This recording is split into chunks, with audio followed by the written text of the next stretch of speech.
Are you part of a knitting group or a community? And if you aren't, would you like to be?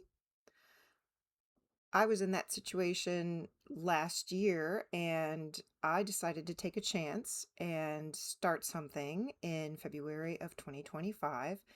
And I ended up creating a really beautiful group of women that share a love of fiber arts and crafting.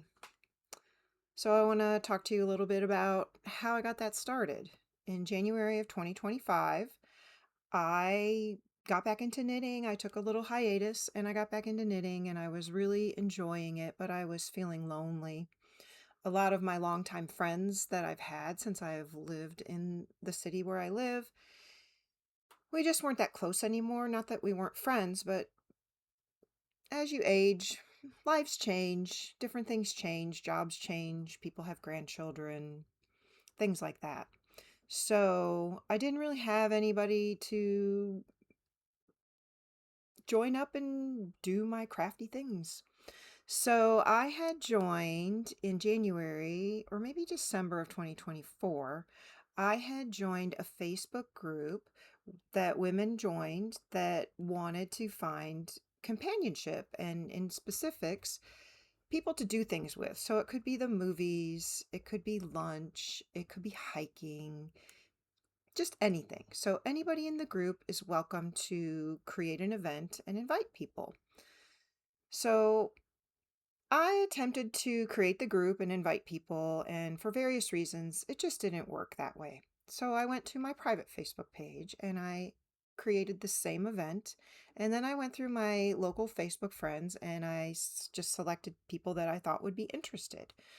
So what I did was it was going to be free knitting classes, and I was going to do one class for each week of February, and I picked an evening, got a room at the library, reserved it for free, and I ended up having 5 total people that wanted to sign up. Some of them I knew on a surface level, some of them I knew moderately well, and some of them I didn't know at all. They found me in another way. So we did our first class and it went really well. It was really fun, just teaching the basics, casting on, the knit stitch, things like that. We had some pretty bad traveling weather in the month of February of 2025, and a lot of people said they just didn't want to drive in the freezing rain or if the roads weren't cleared. So, in the meantime, I had found a local knit shop that had opened that was about 10 minutes from where I live. And I went in and I met with the lady who owned the shop. And when it came that we had to cancel that, I think it was second week of class, I called her up and I said, "Hey, I'm teaching this free knitting class. I was in last week. I spoke with you. Would you mind if I brought my class in because we don't want to drive at night in this bad weather?" And she was very welcoming. So we set up and we took ourselves into the shop, and she sat around the table with us, and I taught my class, and we all laughed and we had a good time.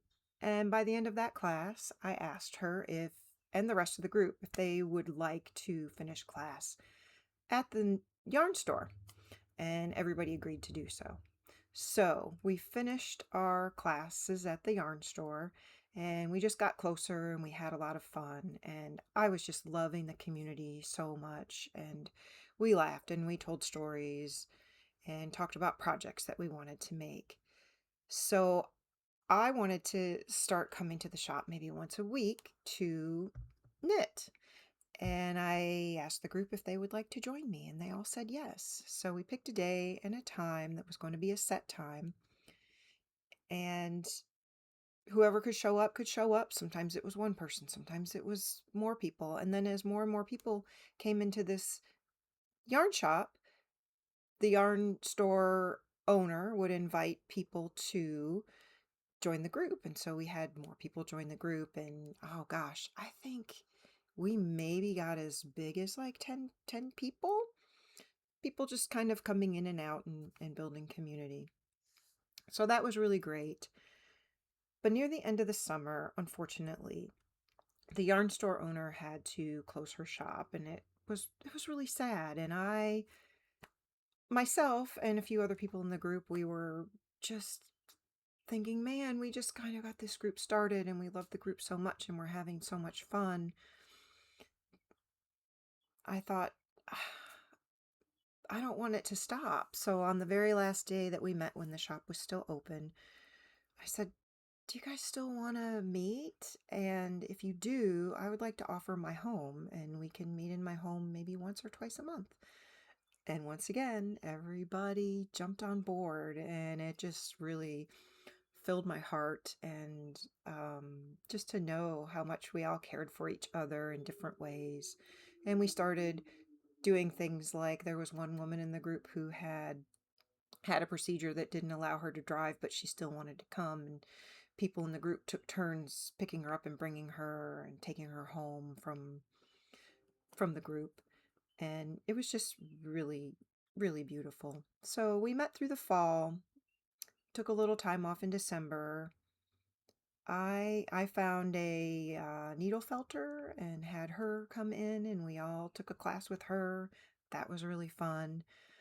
And then we kind of fell off the group in the winter. I had some things that happened in my life that I just was a little stressed, and I was having a hard time getting things organized for the group.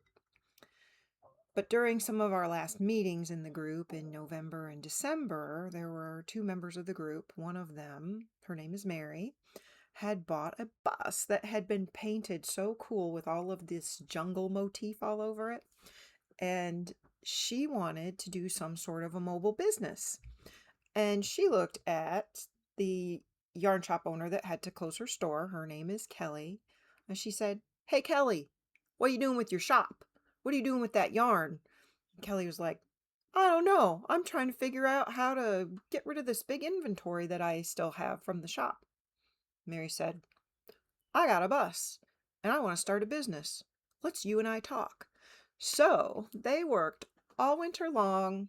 They modified the inside of the bus and they set up a mobile yarn store. It's so cool. It's called Mama's Mobile Mercantile. So they do other things too, but they've signed up. They're going to just various businesses that are okay with them setting up in the parking lot. They're doing a weekly farmers market and just having a lot of fun. And some of us from the group sometimes go where they set up, and we knit together in that way. So that was just really kind of a beautiful thing at the end of it all. And I was just seeing some of the other members from the group, just in passing or one-on-one basis, and talking about getting things restarted. So yes, I want to get the group restarted, and it just was so much fun and everything like that. So I would love to hear from you all if you are part of a knitting or a crafting group. Doesn't have to be knitting, but any sort of group. Could be online, it could be on person. Do you have a shop that you like to go to? Have you created your own knitting or crafting group, and how did you get that started? I would love to hear your ideas, and I'm sure in the comments other people would like to see ideas of how you got things started and where you met this group, or how you created this group, and a little bit of how it functions, and the quality that it's brought to your life. And because there's just nothing better than meeting with some like-minded people who like to do crazy crafting things and make things and share ideas. So that's what I wanted to talk about today. And if you want to create your own knitting and crafting group, I want to encourage you to think of a way to do it. You don't have to do it the way I did it. I really took a chance. It made me nervous, but I'm glad that I did it. And sometimes the things that make me nervous are the things that end up being the best. So I hope that all of you are working on fun projects. If you're knitting, I hope you're loving your project, that it's going smoothly. If you're thinking about starting another one, I hope that you're really excited about it. And I hope that you leave me some comments on your knitting and crafting groups. And I hope to see you in future episodes. Cheers.